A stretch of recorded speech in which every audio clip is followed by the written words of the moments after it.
Well, Italy's Prime Minister is in the Qatari capital Doha as part of a trip to 3 Gulf countries. She's the first EU and NATO leader to visit the region since the start of the Iran war.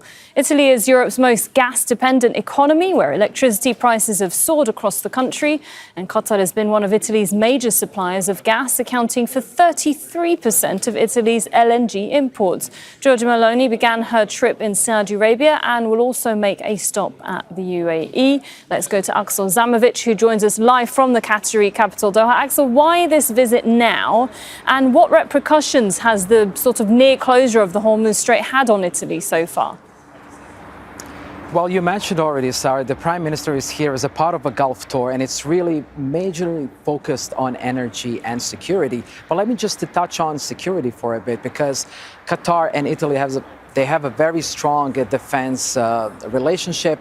Just remember, 3 years ago, there was a joint military exercise between Qatar and Italy. And that joint military exercise was built on very strong defense deals. In 2017, Qatar signed a multi-billion-dollar deal to purchase Italian naval vessels. Just a year later, in 2018, Qatar also purchased, in another multi-billion-dollar deal, Italian military helicopters. So that's part of Qatar's attempt to modernize its armed forces, but also to strengthen ties with its European partners. But the major aspect comes here is energy supplies.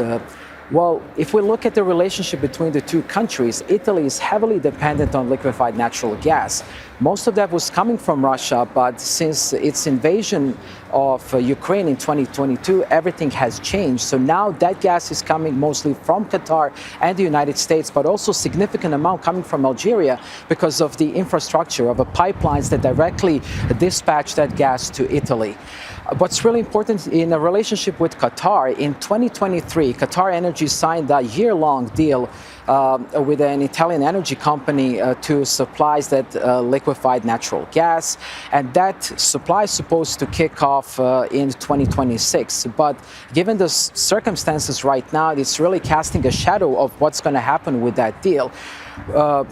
We are not aware if this contract is going to be affected by it, but what we know so far, that visit comes at a very crucial time, and that really explains why the Italian Prime Minister visits Qatar at this very critical moment for Italy. All right, thanks very much for that update. That's Aksel Zaimovic there, live for us here in the Qatari capital.